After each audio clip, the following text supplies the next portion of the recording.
warahmatullahi wabarakatuh.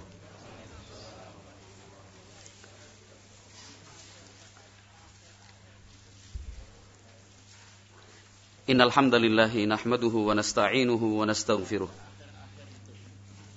Wa na'udzu billahi min shururi anfusina wa min sayyiati a'malina. Man yahdihillahu fala mudilla lahu wa man yudlil fala hadiya lahu. Ashhadu an la ilaha illallah wahdahu la syarika lahu wa ashhadu anna Muhammadan 'abduhu wa rasuluh. Sallallahu alaihi wa ala alihi wa ashabihi wa man tabi'ahum bi ihsanin ila yaumiddin. Yaqulullahu azza wa jalla fi kitabihil karim, ya ayyuhalladzina amanu taqullaha haqqa tuqatih wa la tamutunna illa wa antum muslimun. Fa inna asdaqal hadithi kitabullah wa khairal huda huda nabiyyina Muhammadin sallallahu alaihi wasallam wa syarrul umuri muhdatsatuha fa inna kulla muhdatsatin bid'ah wa kulla bid'atin dhalalah wa kulla dhalalatin finnar. Ikhwati fillah rahimakumullah. Alhamdulillah, pada kesempatan pagi yang cerah ini kita dipertemukan kembali oleh Allah Azza wa Jalla dalam suasana ukhuwah,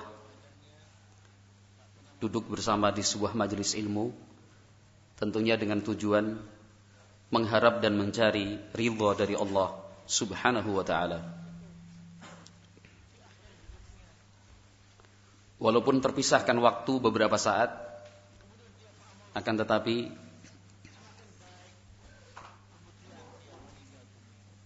bukanlah menjadi alasan untuk kemudian tidak melanjutkan kembali apa yang telah kita bicarakan beberapa waktu yang lalu terkait dengan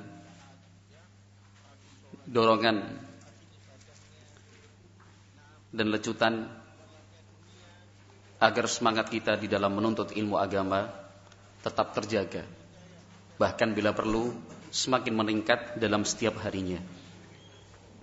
Ikhwati fiddin rahimakumullah. Untuk apa kita belajar?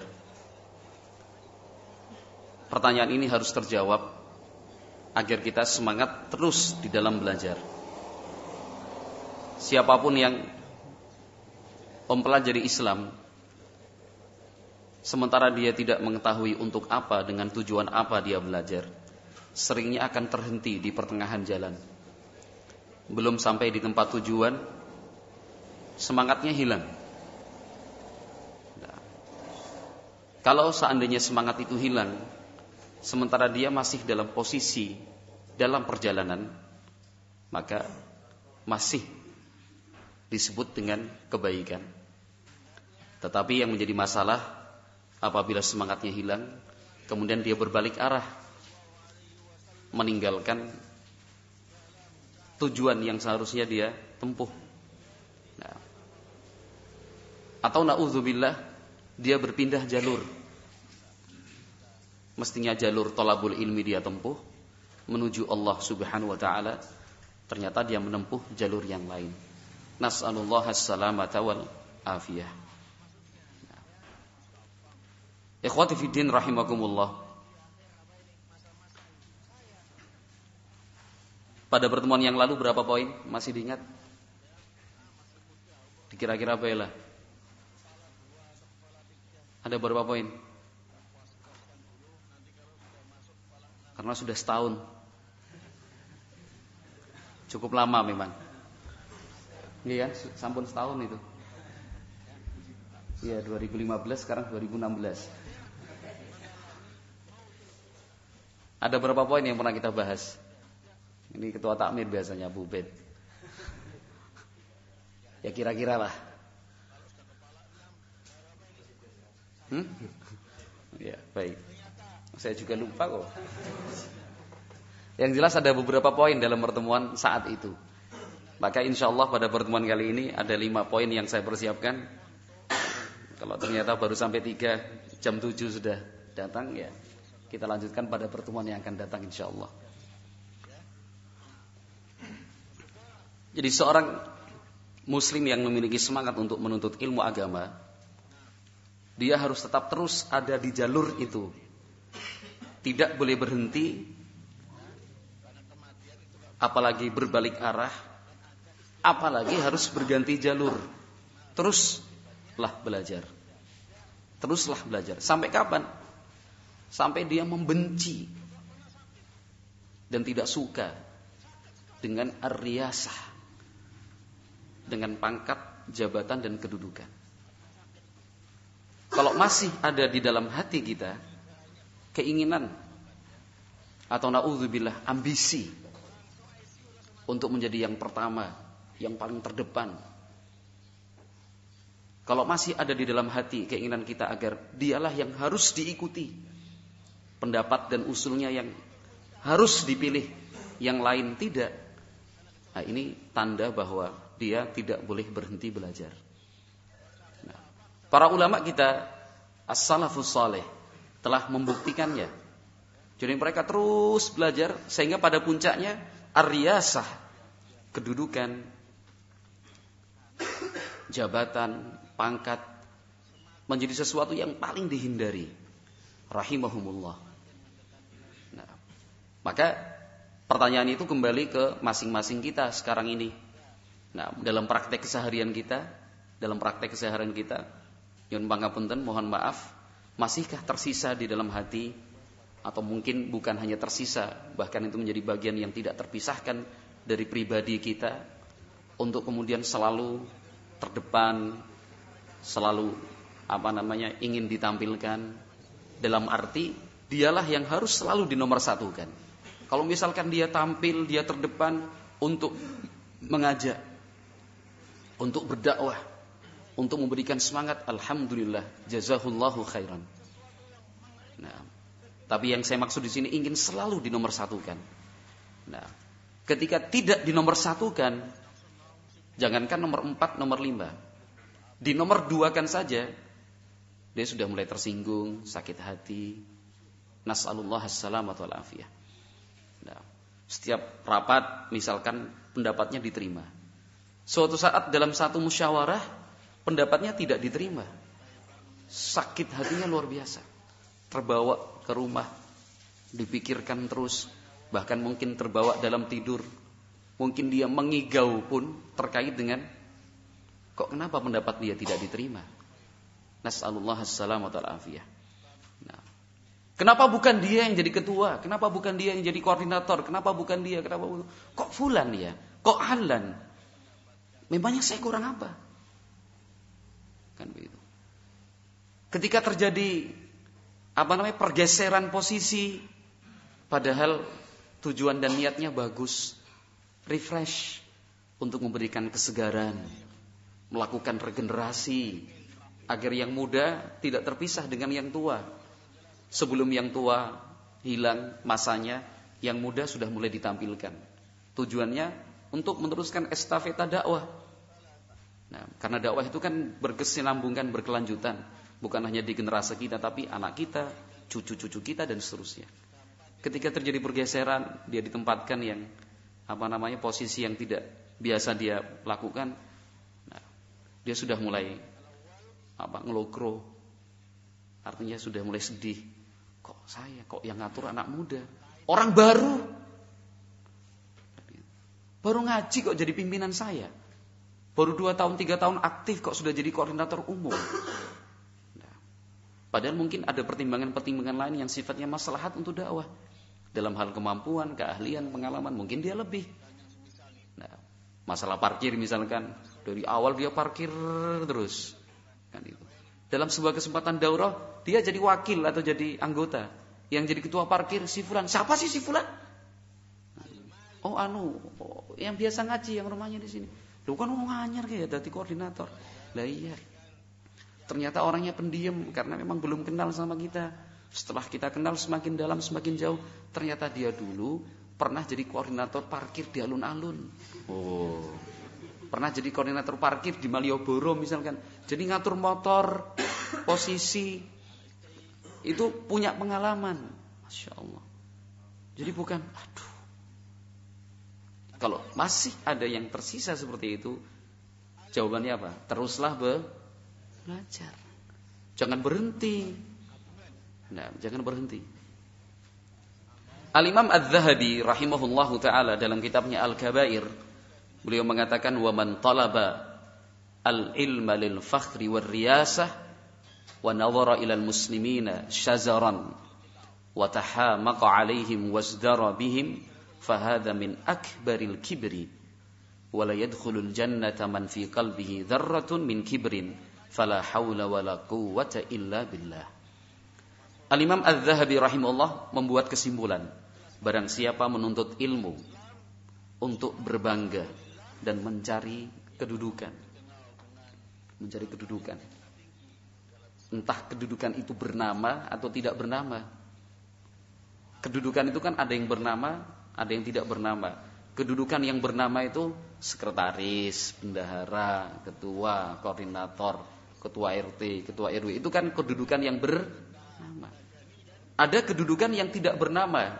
Dia tidak memegang menjabat dalam struktural, tapi dia selalu diposisikan sebagai orang tua, sebagai sesepuh. Dan itu pendapatnya diminta, sarannya didengar.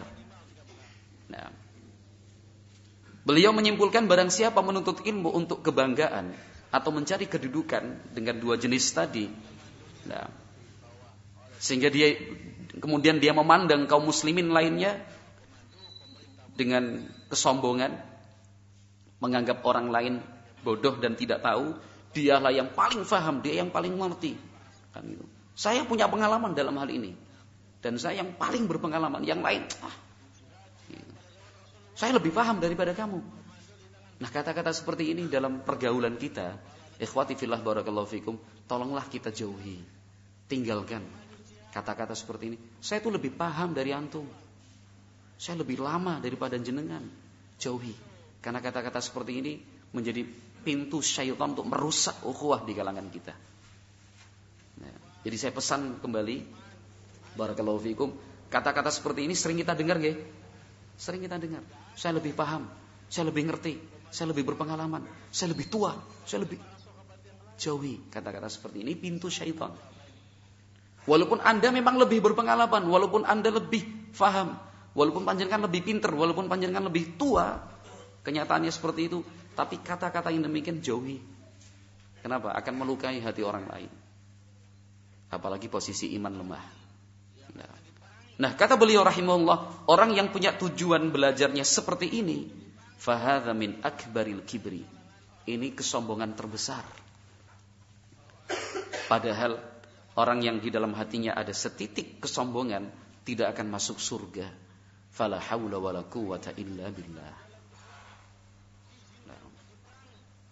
Nah, ikhwati fillah barakallahu fikum.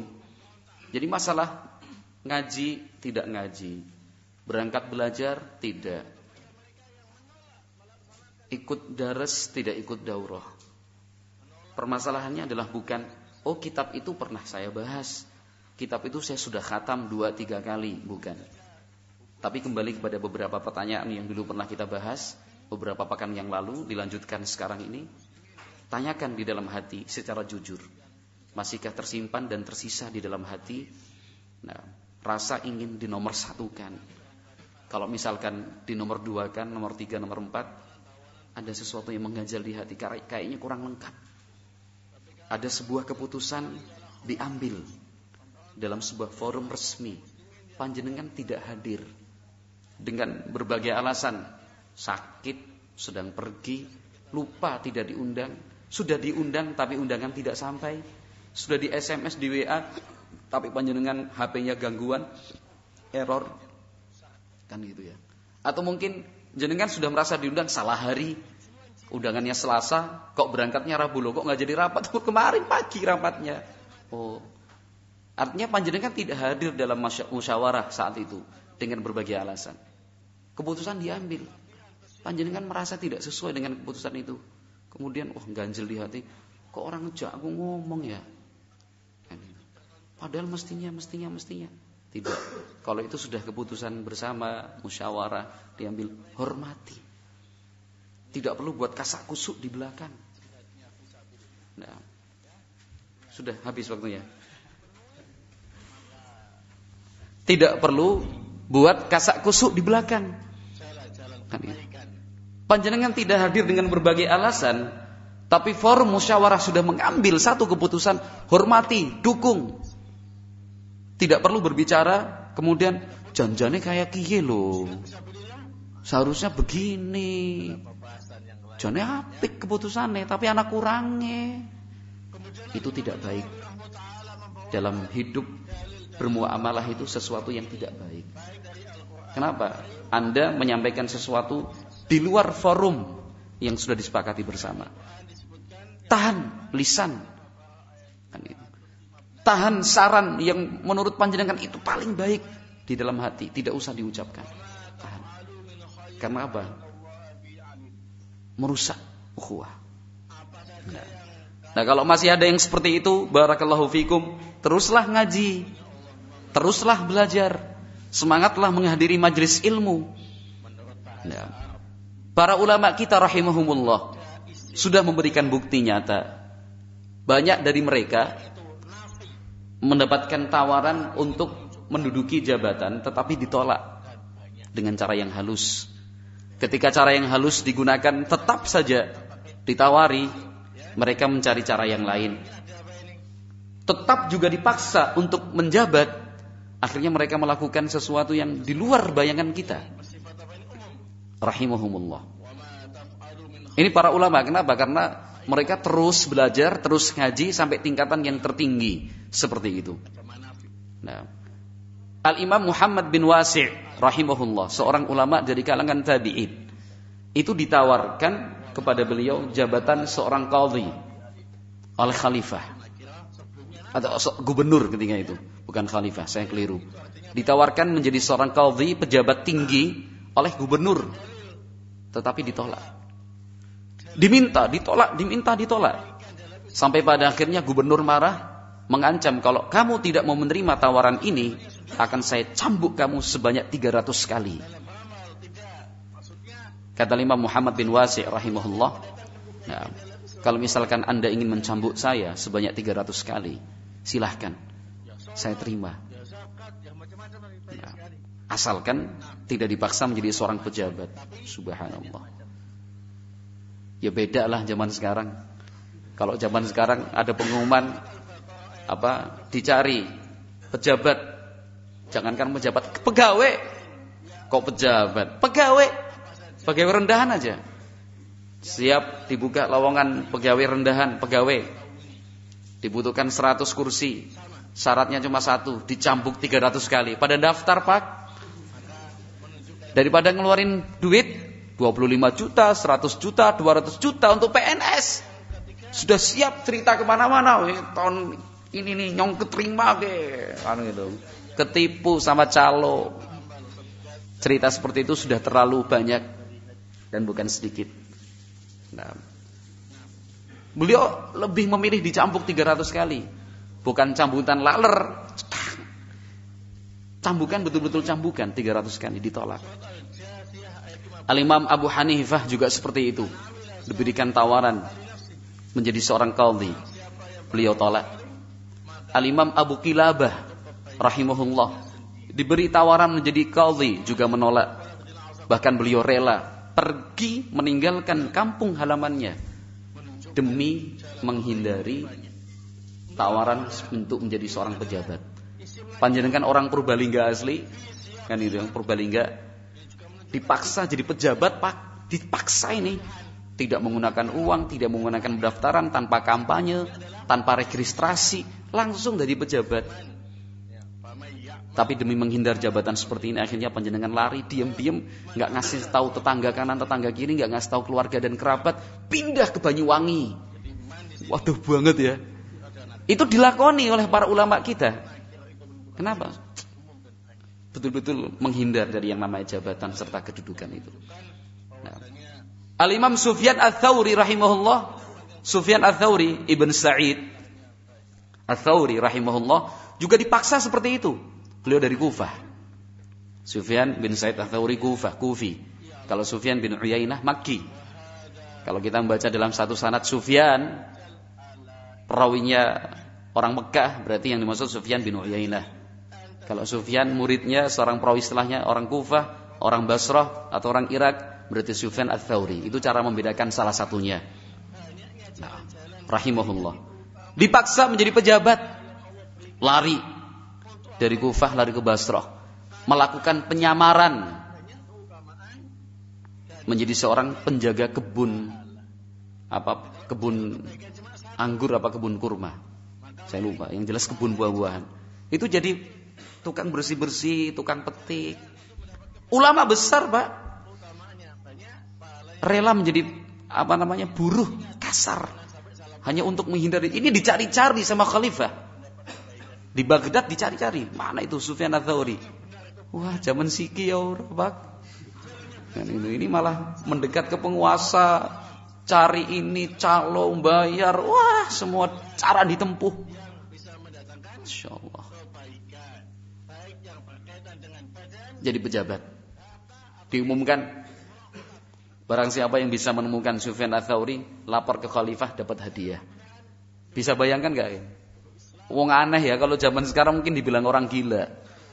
Kan itu orang meniti karir dari bawah untuk mengejar yang paling tertinggi, sikut-sikutan kok. Teman satu letting dihancurkan.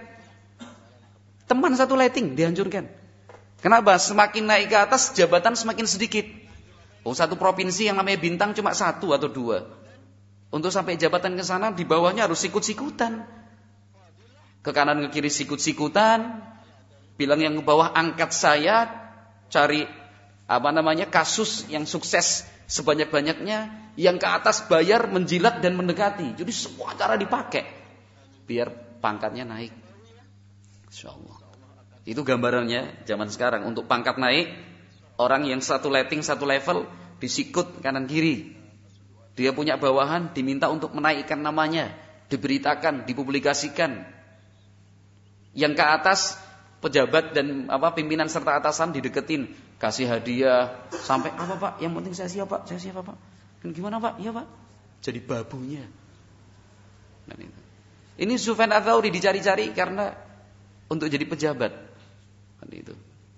Sampai kemudian kebun itu kan juga membuka kayak objek wisata, argo wisata kan gitu ya. Kalau bahasa kita argo wisata. Para pengunjung datang melihat buah, tanya ini beli sekian bayar. Ada seorang pengunjung rombongan datang tanya, ini anggur Basrah dengan Kufah lebih manis yang mana ya? Yang ditanya waktu itu Sufyan Ats-Tsauri yang sedang menyamar. Kata Sufyan, saya nggak tahu. Loh kok nggak tahu? Saya belum pernah nyicip. Kan itu. Saking jujurnya loh. Zaman Siki ya. Sambil nunggu klek kan gitu. Saking jujurnya sampai nggak bisa membedakan mana buah yang paling manis, hasil pertanian Basrah atau hasil pertanian Kufah. Ini oleh pengunjung kan kecewa dengan jawaban seperti itu, dilaporkan kepada pemilik kebun. Itu kok petugasmu begitu? Apa ya? Kata pemilik kebun, kalau memang betul jawabannya seperti itu, di dunia ini yang bisa menjawab seperti itu cuma satu, itu Sufyan Ats-Tsauri itu. Cari dia, tangkap. Kan gitu, tangkap. Kita bawa ke khalifah, barangkali dapat hadiah. Cari Sufyan Ats-Tsauri sudah lari. Ini kejar-kejaran biar gak jadi pejabat loh Pak. Masya Allah. Zaman sekarang ada gak kira-kira? Ada. Yang luar? Gak ada ya. Yang luar denger gak? Ceritanya tentang siapa? Siapa? Bagus berarti mikrofonnya. Bagus berarti Abu Ubaid ya. Ini kualitasnya nomor 1 kayaknya. Sepondok ini nomor 1 mesti. Lari akhirnya. Dari Basrah lari sampai ke negeri Yaman. Bayangkan Irak, Yaman itu cuma menghindar dari jabatan. Sampai menghindar dari jabatan. Di Mekah, negeri Yaman. Dalam satu rombongan perjalanan dari Mekah ke negeri Yaman, seorang peserta rombongan merasa kehilangan barang. Dari semua rombongan ini sudah dikenal kecuali satu orang ini. Maka tuduhan pun dilayangkan kepada orang tersebut. Ats-Tsauri rahimahullahu ta'ala. Ini pencurinya. Dibawa ke gubernur Yaman. Ini orangnya pencuri nih. Kan gitu. Kemudian gubernur tanya, kamu yang mencuri? Demi Allah saya tidak mencuri. Tapi orang-orang kan banyak, suara banyak, dia. Akhirnya gubernur, coba saya minta izin berbicara empat mata dengan orang ini. Mbok barangkali jujur. Barangkali di depan orang banyak kan izin ya ngakoni ya. Dipanggil, demi Allah saya bersumpah. Apakah kamu yang mencuri? Bukan, demi Allah bukan saya. Nama kamu? Saya Abdullah. Bukan bilang nama saya, tapi saya Abdullah bin ayah saya Abdurrahman. Dari mana Kufah? Tanya, akhirnya ketahuan. Gubernur ini kan orang pinter juga, bisa mengenali paham. Akhirnya, demi Allah, kamu adalah Sufyan Ats-Tsauri. Iya, saya Sufyan Ats-Tsauri. Konangan akhirnya. Gubernur serba salah. Perintah dari khalifah untuk menemukan Sufyan Ats-Tsauri. Tapi beliau sangat menghormati Sufyan Ats-Tsauri. Pikir. Sudahlah wahai imam, silahkan engkau pergi kemanapun yang engkau suka. Aku jamin keamananmu. Jadi melanggar perintah khalifah. Karena apa? Lebih hormat kepada ulama Sufyan Ats-Tsauri rahimahullah. Ceritanya seperti itu. Jadi beliau sampai menghindari ar-riyasah, menghindari kepemimpinan, kedudukan dan jabatan itu sampai seperti itu. Melakukan sesuatu yang menurut kita ekstrim banget gitu loh. Ekstrim banget. Rahimahumullah, itu para ulama kita. Ada ulama kita sampai pura-pura gila. Ulama kita tuh pura-pura gila biar tidak diangkat sebagai pejabat. Kan itu. Perintah datang, saya lupa namanya siapa. Kan itu. Perintah datang, jemput. Ini berita sudah santer, ini mau diangkat jadi pejabat. Sebelum utusan dari khalifah datang, ulama kita ini rahimahullah keluar dari rumah pakai baju terbalik. Enggak pakai sandal, enggak pakai tutup kepala. Jalan di tengah pasar keramaian orang sambil jalannya dibuat pura-pura gila, Pak. Pura-pura gila. Bayangkan keluar dari rumah bajunya dibalik sengaja. Tidak pakai sandal, enggak pakai sepatu, telanjang kaki. Kan itu, tidak pakai tutup kepala. Kemudian jalannya dibuat-buat kayak orang gila lah. Saya nggak bisa praktek saya. Bisa praktek kayak seperti itu. Tim utusan dari khalifah datang. Mana orangnya itu? Orang kayak gini mau jadi pejabat. Balik maning neng khalifah. Khalifah, orangnya nggak pantas. Loh kenapa? Begini orang ya sudah nggak jadi. Cuma pura-pura gila, Pak. Nek zaman siki saya ora dadi pejabat gila. Bener apa ora? Zaman sekarang kalau nggak jadi pejabat gila, nggak jadi pegawai aja gila kok. Maka dalam tiap pilkada itu selalu saja rumah sakit jiwa dimanapun ada selalu menyediakan beberapa kamar khusus untuk CJ tadi, calon jiwa tadi. Saya itu kalau sudah mulai masuk pilkada itu sudah. Kemudian juga pileg itu pilihan anggota legislatif itu. Selalu saja rumah sakit jiwa dimanapun saja itu menyiapkan beberapa kamar. Ini calon.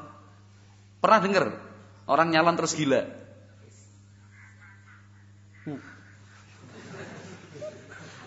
Kok baru sampai situ? Rekaman atau asli itu? Oh RI, nggak apa-apa kalau RI. Pernah dengar orang gila karena gagal nyalek itu? Pernah? Apa di Purbalingga nggak ada? Kalau di berbagai daerah banyak sekali. Selalu saja ada liputan tiap-tiap media massa itu ada liputan baik cetak maupun elektronik. Ada liputan ini gila. Kan itu. Ada di sebuah tempat begitu. Bos sudah kaya raya coba, kurang apa dia? Punya bis puluhan. Punya bis, usahanya bis antar provinsi. Orang kaya. Nyalon, gagal. Nauzubillah. Berapa hari kemudian sudah ditemukan di jalan dalam nauzubillahi min dzalik, nas'alullah as-salamata wal afiyah, dalam keadaan telanjang bulat, ngomong sendirian, masuk rumah sakit jiwa. Kurang apa coba hidupnya? Kan sudah tenang, enak, masih saja coba-coba. Kan itu. Hidup bahagia kok coba-coba. Maka wallahu alam bissawab, itu praktek dari para ulama kita. Mereka sangat menghindar dari apa yang disebut dengan pangkat, kedudukan, jabatan dan seterusnya. Baik kedudukan yang bernama maupun yang tidak bernama. Jadi ikhwati fillah barakallahu fikum, dalam kehidupan kita sehari-hari begitu. Posisikanlah bahwasanya kedudukan kita semua itu sama. Nah, jangan selalu ingin dinomor satukan. Kalau dinomor duakan, dinomor tigakan sudah kecewa, sakit hati, nggak mau terlibat lagi. Bahasanya, masya Allah, ya kalau memang saya tidak diperlukan lagi, ya saya lebih baik mundur saja daripada malah membuat konflik. Loh, jenengan mundur itu sudah sebab konflik. Mestinya kita yang dewasa. Artinya dalam tiap rapat, setiap pertemuan, forum apapun yang sifatnya bersama, musyawarah. Nah, 10 kali pertemuan, 10 kali berpendapat, 10 kali itu juga pendapat panjenengan tidak diterima oleh majelis. Karena ada pendapat yang jauh lebih baik. Jenengan tidak boleh sakit hati, tidak boleh kecewa. Tetap ikut rapat. Nah, kita mengajukan pendapat, kita menyampaikan usulan dan saran, tujuannya kan bukan untuk diterima, tapi untuk menajamkan hasil keputusan nanti. Nah, kita rapat bersepuluh, pendapat yang muncul 10, yang diterima kan akhirnya nanti 1.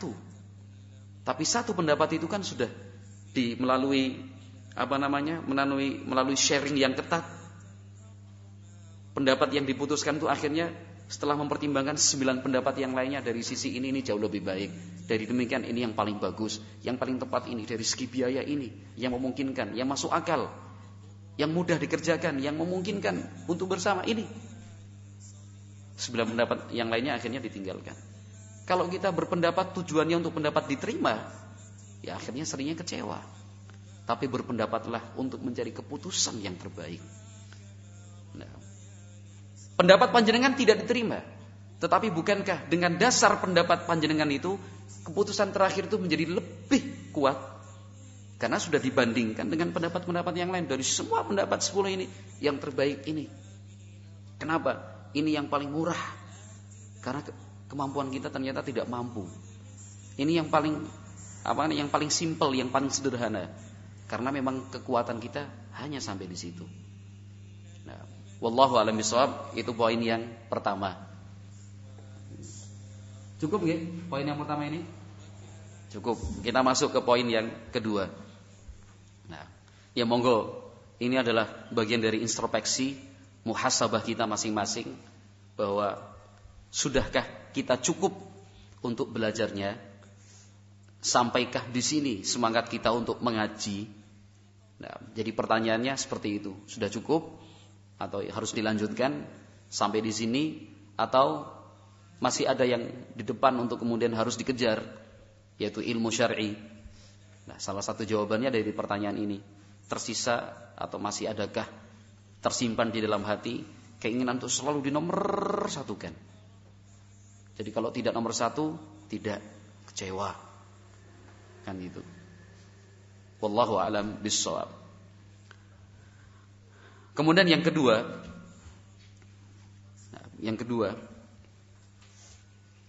sampai kapan kita belajar? Sampai kapan kita belajar? Sampai kapan kita ngaji? Nah, kalau membahas poin yang pertama tadi saja, akhirnya ngajinya ya sampai mati kan ya? Karena keinginan itu akan selalu muncul.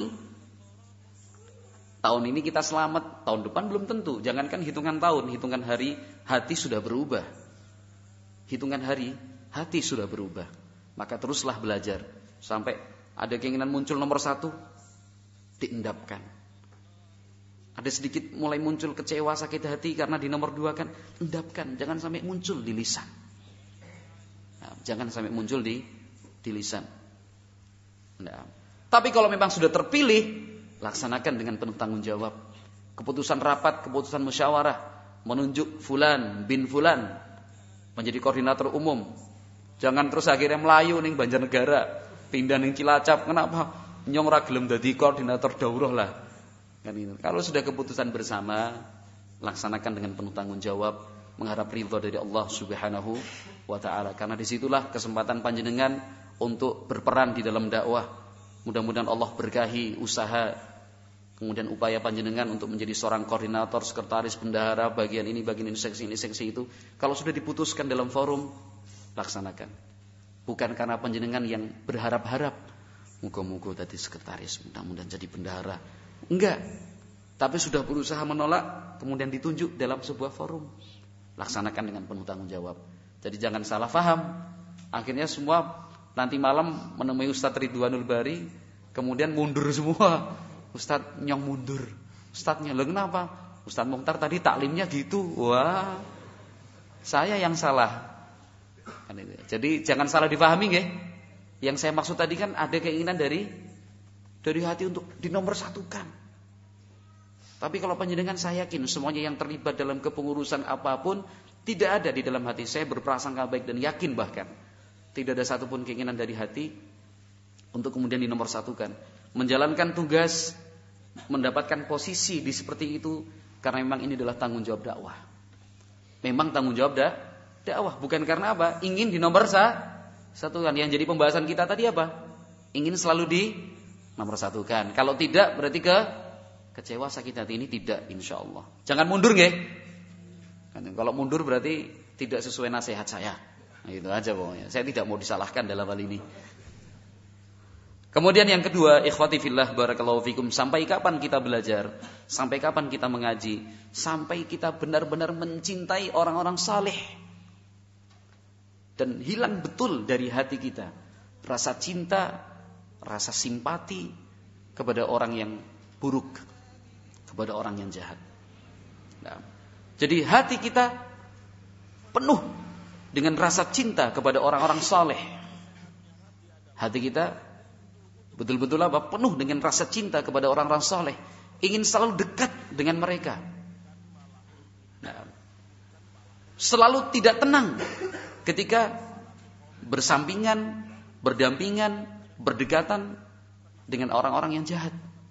Pokoknya gelisah. Selalu gelisah. Nah. Tapi kalau misalkan kita sebaliknya, na'udzubillah, dekat orang-orang saleh malah gelisah. Pengennya segera pergi. Kan itu. Ora tenang hatine.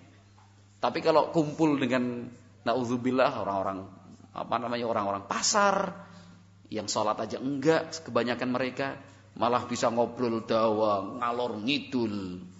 Tapi kalau udah di majelis taklim jadi pendiam. Kan itu. Anak ikhwan deketin aja lah. Itu. Sudah ngobrol dikit-dikit orang tenang, pengennya bubar bae. Astagfirullahaladzim. Orang saleh dekati. Orang jahat jauhi. Orang jahat itu apa? Orang yang jauh dari ibadah kepada Allah Azza wa Jalla. Nah, orang yang jauh dari ibadah kepada Allah Subhanahu wa taala. Nah, Al-Imam Az-Zahabi rahimahullah dalam kitabnya Tadhkiratul Huffaz, semua ini hanya cuplikan saja, bukan saya yang mencari satu persatu, bukan. Tapi ada sebuah kitab yang ditulis oleh seorang mu'asirin, berisikan kumpulan faidah dari kitab-kitab Al-Imam Az-Zahabi rahimahullahu taala. Dari kitab Al-Kabair, Tadhkiratul Huffaz, dari Syiar A'lamin Nubara, dari Tarikhul Islam. Nah, dari kitab-kitab Az-Zahabi lainnya itu dikumpulkan oleh beliau, dibaca satu persatu, ditulis, jadilah sebuah kitab. Nah, saya mengambilnya dari kitab itu. Jadi bukan saya yang mencari. Pinter banget kalau mencari sendiri. Kan itu. Ini cuma mencuplik dikit. Jadi Al-Imam Az-Zahabi dalam kitab tersebut dinukilkan, dalam kitabnya Tadhkiratul Huffaz, Al-Imam Az-Zahabi mengatakan, waqa'ali hadithuhu. Saya mempunyai riwayat hadis dari beliau. Yang dimaksud adalah Al-Imam Abdullah Ibnul Mubarak. Min ghairi wajhin aliyan. Tidak hanya satu jalur. Sanadnya sifatnya ali. Jadi jarak antara Al-Imam Az-Zahabi sampai kepada Al-Imam Ibnul Mubarak itu jumlah perawinya sedikit bila dibandingkan dengan orang-orang yang sezaman dengan Al-Imam Az-Zahabi rahimahullah. Wabil ijazati baini wa bainahu sittatu anfus. Bahkan ada sebuah riwayat yang sifatnya ijazah, jarak antara saya dengan Ibnu Mubarak cuma 6 orang. Itu namanya sanadnya ali. Artinya kebanyakan orang di zaman Az-Zahabi, antara mereka dengan Ibnu Mubarak misalkan 10 orang. Tetapi Al-Imam Az-Zahabi sampai punya riwayat cuma 6 orang yang memisahkan. Kenapa? Orangnya tua. Kan itu. Kemungkinan untuk salahnya jauh lebih kecil karena jumlah perawinya lebih sedikit. Nah, bisa dipahami nggih? Jadi Al-Imam Az-Zahabi rahimahullah mengatakan seperti itu. Nah, berikutnya Al-Imam Az-Zahabi mengatakan, wallahi inni la uhibbuhu fillah. Demi Allah sungguh saya mencintai Ibnu Mubarak karena Allah. Wa arjul khaira bihubbih. Dan saya berharap memperoleh sekian banyak kebaikan disebabkan saya mencintai beliau. Lima amhanahu Allahu minat taqwa wal ibadati wal ikhlas wal jihadi wa si'atil ilmi wal itqan wal muwasati wal futuwati was sifatil hamidah. Karena rasa cinta saya kepada Ibnu Mubarak disebabkan anugerah yang Allah berikan untuk beliau berupa takwa, ibadah, ikhlas, jihad, keluasan ilmu, kekuatan ilmu. Nah, kemudian kedermawanan beliau, kerendahan hati beliau dan sifat-sifat terpuji lainnya. Beliau Al-Imam Az-Zahabi mengingatkan kita bahwa membangun pondasi cinta dan bangunan cinta serta atap cinta kepada seseorang itu harus didasarkan karena apa? Iman dan Islam.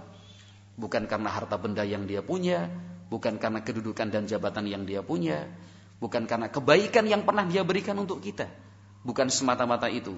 Tetapi kita mencintai si A, si B, si C haruslah karena ibadah yang dia punya, ikhlas yang dia perlihatkan, ketakwaan yang dia tunjukkan, ilmu yang dia miliki, nah, kedermawanan serta kebaikan-kebaikan yang sifatnya ibadah. Nah, jaraknya jauh. Tetapi Al-Imam Az-Zahabi rahimahullahu ta'ala merasa perlu untuk menyatakannya secara tulisan dan lisan. Saya mencintai Ibnu Mubarak rahimahullah. Dan kita pun seperti itu, mencintai sahabat-sahabat Nabi semuanya tanpa terkecuali. Abu Bakar As-Siddiq, Umar Ibn Al-Khattab, Uthman bin Affan, Ali bin Abi Talib, dan sahabat-sahabat yang lainnya, ulama tabi'in, ulama tabi'ut tabi'in. Nah, sampai ulama di zaman kita, Syekh Rabi, Syekh Ubaid Al-Jabiri, Syekh Abdullah Al-Bukhari, nah, Syekh Muhammad bin Hadi, dan para ulama lainnya. Kita juga mencintai asatidzah kita di Indonesia, Al-Ustaz Luqman Ba'abduh, hafizahullah ta'ala, kita cintai beliau. Nah, kita mencintai Al-Ustaz Muhammad bin Umar As-Sawaid, hafizahullah, kita cintai Al-Ustaz Usama bin Mahri, kita cintai Al-Ustaz Qamar Su'aidi, kita cintai Al-Ustaz Ashkari, Ustaz Ruwaifi, nah, dan semua ustaz-ustaz yang lain.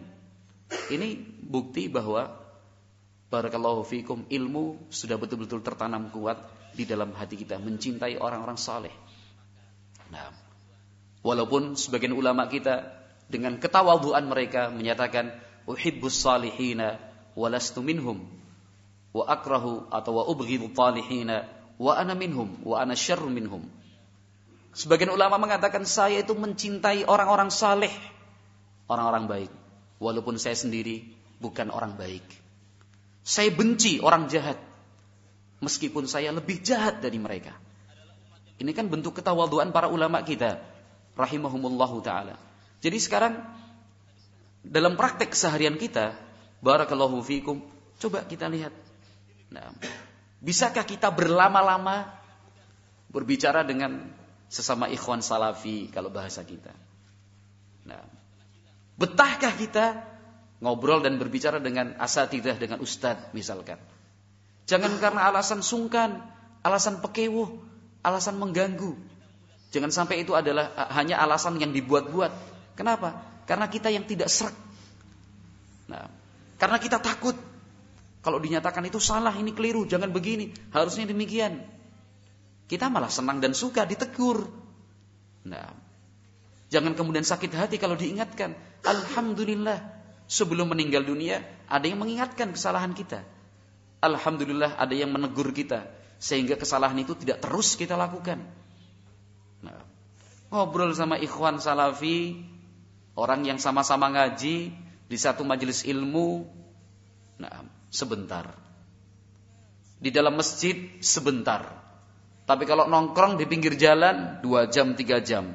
Marung, tahu marung ya? Duduk di warung sambil minum kopi, sambil makan mendoan, sama sego kucing. Di angkringan. Sampai jam 1 ngobrol ngalor ngidul. Betah. Tapi kalau di masjid, hawanya panas, boy. Kan itu, hawanya panas. Dikit-dikit berisik, bocah-bocah pada berisik santrine. Nyong ra gelem lah ning pondok. Tapi kalau di pinggir jalan wang, tidak terganggu. Astagfirullahaladzim. Tidak terganggu. Ini kan perlu dicek, diperiksa hati kita itu seperti apa. Nah, kalau kita malah lebih dekat dengan, mohon maaf ya, saya gunakan bahasa ini mungkin terlalu kasar. Tapi saya memilih bahasa ini biar kita lebih paham ya. Saya bukan untuk menghina, bukan dalam rangka merendahkan, juga na'udzubillah, bukan. Tapi hanya untuk memahamkan. Bahasa yang saya ingin sampaikan, kok kita lebih sreg dengan orang-orang jalanan. Nah, kalau dengan orang-orang soleh, dengan orang-orang ngaji, kok susah betahnya. Kan itu. Ngobrol politik. Nah, partai ki pecah dadi loro. Ora lah siki dadi 3. Kan itu. Wah, kurang update loh. Sekarang ada pecahan yang keempat. Kan gitu. Yang pecah mung siji partai sing lainnya solid. Mau ngapusi. Kabeh partai pecah siki. Iki pimpinannya ini pimpinannya ini. Wah. 1 jam 2 jam cerita tentang partai politik. Orang-orang rampungnya. Kan itu ya. Tapi pas giliran yang dibahas, yang diangkat tentang tentang hukum agama, wong dibahas sing ringan-ringan bae lah. Astagfirullahaladzim. Cerita tentang politik, dunia orang berambisi dengan penuh angkara murka mencari jabatan, betah. Padahal nggak ada manfaatnya buat dia. Tapi kalau yang sudah yang dibahas misalkan sahabat, misalkan ayolah, bengi ronda yang diceritakan sahabat, coba antum cerita aja lah, Ustadz bae lah. Padahal pengetahuan dia dan wawasan tentang sahabat banyak. Ronda 5, ronda 6, biar gak ngantuk. Masing-masing kita sepakat 1 cerita 1 sahabat, atau dibalik 1 sahabat 1 cerita lah. Kan itu gantian gue. Kan itu. Gantian. Akhirnya lapor sama pimpinan ronda. Nyong aja diwenahna ronda Selasa malam Rebu. Loh kenapa? Jan pembahasannya serius. Ustadz kabeh. Ya kan Selasa malam Rebu kan Mas ya? Pas Ustadz Ridwan sama Ustadz Maimun kan? Ngomong tadi. Baca di situ tadi jadwal ronda. Kenapa? Mau ditakoni faedah terus gitu. Malah kon murajaah hadis. Ronda kok murajaah hadis. Mong ora gelem lah. Pindah.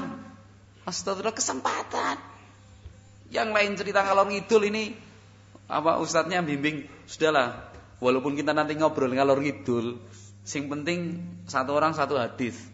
Walaupun sudah ya innamal a'malu binniyat, boleh Ustaz, boleh. Innamal a'malu binniyat wa innamal likulli imrin antum man ahdatsa fi amrina hadza. Antum nyong isane innamal a'malu binniyat maning. Wong itu mengingatkan niat kita yang selalu berubah-ubah dan selalu bergeser kok. Apa salahnya? Karena 10 orang yang ronda semuanya innamal a'malu binniyat, tapi dikasih kesempatan contohnya siji. Hadisnya sama tapi contohnya siji. Kan gitu. Masya Allah. Ini malah lapor sama koordinatornya, aja diwenehna Selasa malam Rebu, kenapa? Serius banget lah. Padahal alhamdulillah ustaz-ustaznya enggak ada yang serius nih. Maksudnya ya low kan gitu, low profil semua. Bukan tegang ora kaku. Alhamdulillah. Itu juga salah satu penanda sampai barakallahu fik, sampai kapan kita harus belajar. Nah, jadi kalau misalkan masih ada kita rasa seperti itu, jadi kalau berkumpul dengan orang-orang soleh malah gelisah, ora tenang. Tapi kalau ngobrol karo wong jalanan, wong pasar malah bisa ngalor ngidul, ngaji Pak. Thalabul ngilmi aja mandek. Kan itu. Jangan berhenti. Jangan berhenti. Begitu. Itu yang kedua, udah jam 7 sih. Karena peraturan kita begitu, kalau sudah dari jam 6 sampai jam 7 dijadwalkan, mulainya kapan saja boleh. 6:15 bisa, 6:10 bisa, 6:30 bisa. Berhentinya ini yang nggak bisa ditawar. Siji maning. Jadi yang kedua bisa untuk beberapa setahun berikutnya lah. Karena kemarin dari jarak 1 tahun, 2015-2016 ya. 1 tahun. Harus menjaga pola. Udah 1 tahun kok maksud jadi 2 bulan kan wagu. Ya, yang ketiga ini yang terakhir, memberikan kesempatan untuk panitia Masjid Agung untuk persiapan di sana. Alasannya kan itu. Itu yang keberapa tadi? Maksudnya apa yang kedua? Yang belakang. Yang belakang. Yang tunduk lah. Karena biasanya yang tunduk begitu. Maksudnya yang nomor 2 tadi apa? Antum Mas, antum. Apa? Belajar, benar belajar. Jangan berhenti ya. Jangan berhenti belajar. Karena alasan yang kedua apa? Sampai kapan kita belajar, terus belajar pokoknya. Bagus. Berarti udah masuk ini, tujuan diadakan acara ini masuk. Pokoknya belajar terus pokoknya. Alasannya dibantu sama yang sebelah kirinya. Yang nomor 2, Mas. Nama dulu, nama biar kenalan lah. Kenalan sama orang soleh.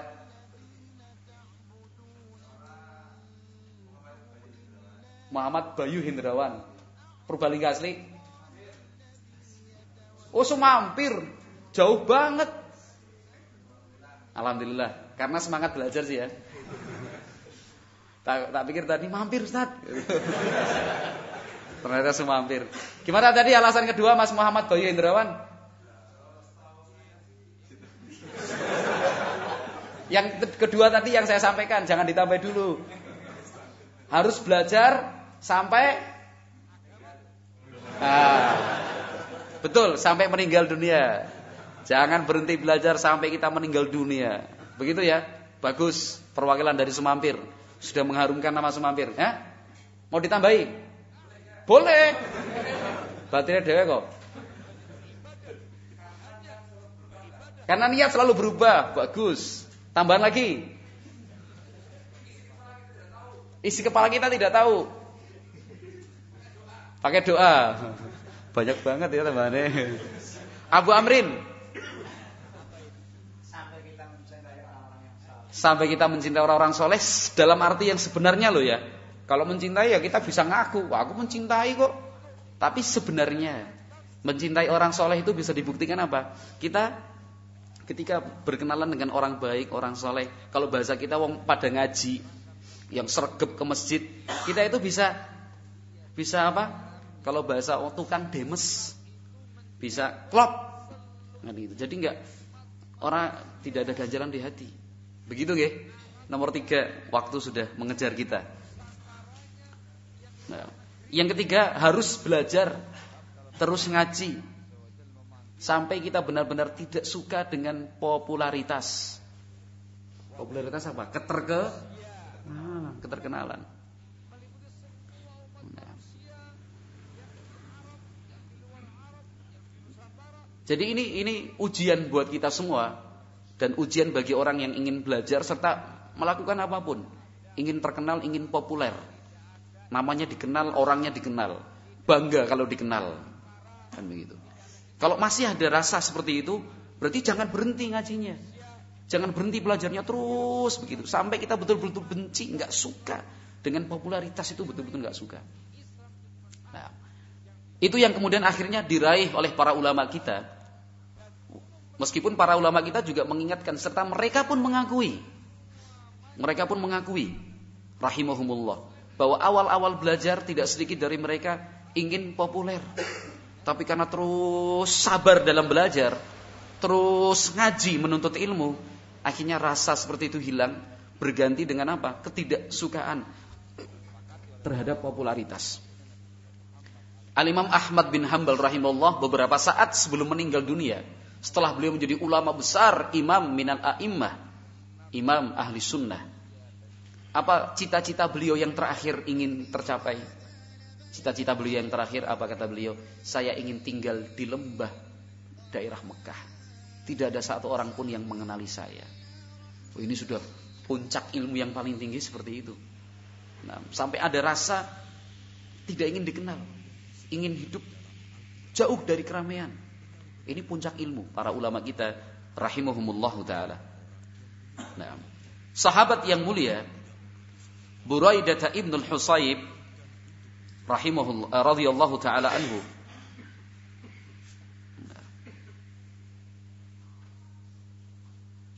dinukilkan juga oleh Imam Az-Zahabi rahimahullah. Karena tadi saya sudah sampaikan, nukilan-nukilan di sini diambil dari sebuah kitab yang berisikan kumpulan faedah dari Imam Az-Zahabi rahimahullahu taala dari berbagai kitab karya beliau. Sahabat yang mulia Buraidah ibnul Husayb radhiyallahu anhu mengatakan, syahidtu Khaybar. Saya ikut perang Khaybar. Perang Khaybar. Khaybar itu kan wilayah Yahudi di pesisir atau pinggiran kota Madinah. Itu kampung Yahudi terakhir. Karena kampung-kampung sebelumnya Bani Qainuqa, Bani Nadhir, Bani Mustalik itu sudah dieksekusi oleh Nabi Muhammad sallallahu alaihi wasallam karena pengkhianatan yang mereka lakukan. Yang terakhir adalah benteng Khaybar. Benteng Khaybar ini benteng Yahudi yang paling kuat. Penduduk Yahudi juga paling banyak.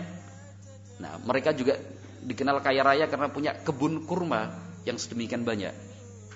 Nah, itu karena pengkhianatan mereka juga. Akhirnya Nabi alaihi salatu wasallam memerintahkan sahabat untuk mengepung benteng Khaybar. Dikepung berapa kali gagal. Sampai kemudian yang dipilih sebagai panglima siapa? Sahabat Ali bin Abi Thalib radhiyallahu taala anhu. Akhirnya benteng itu berhasil dikuasai. Nah, kata Buraidah, syahidtu Khaybar.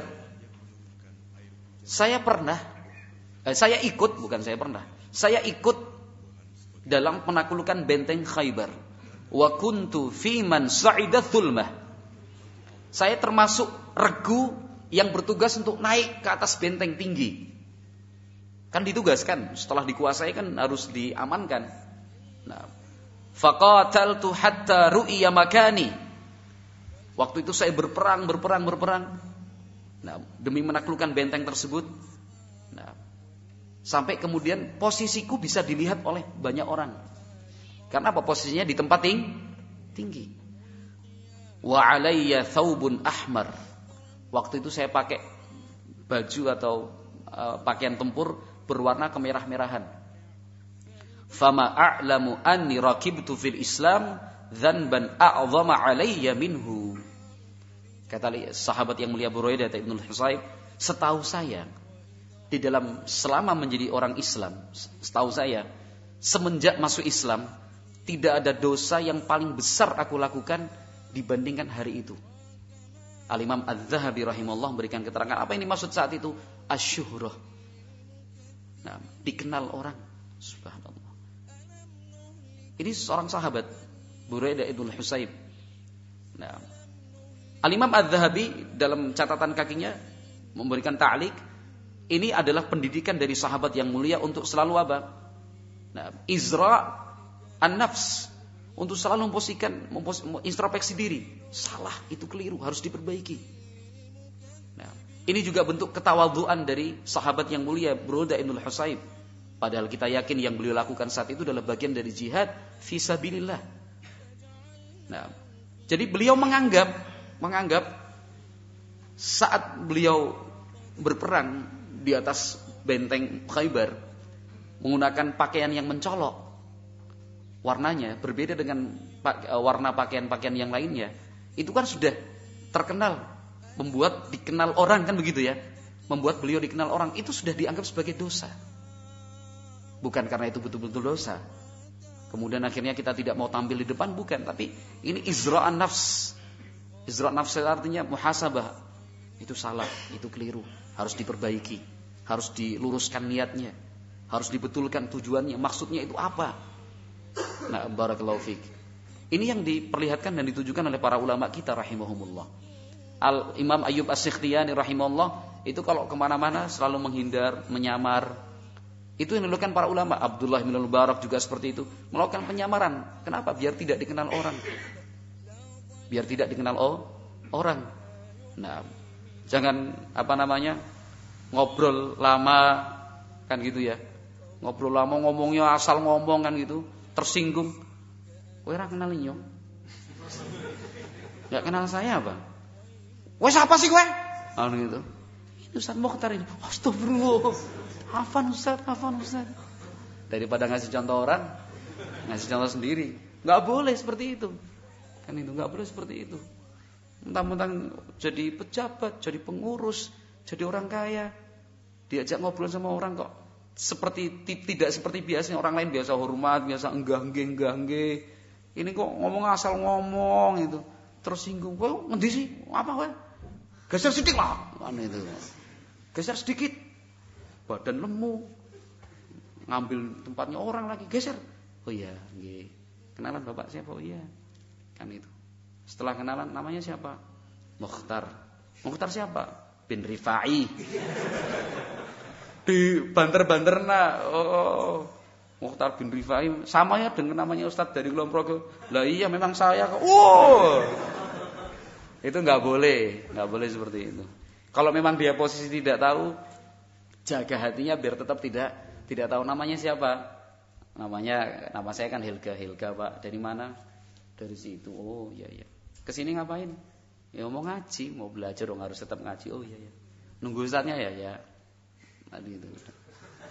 Kan itu. Itu harusnya seperti itu. Kalau saya kayaknya enggak seperti itu.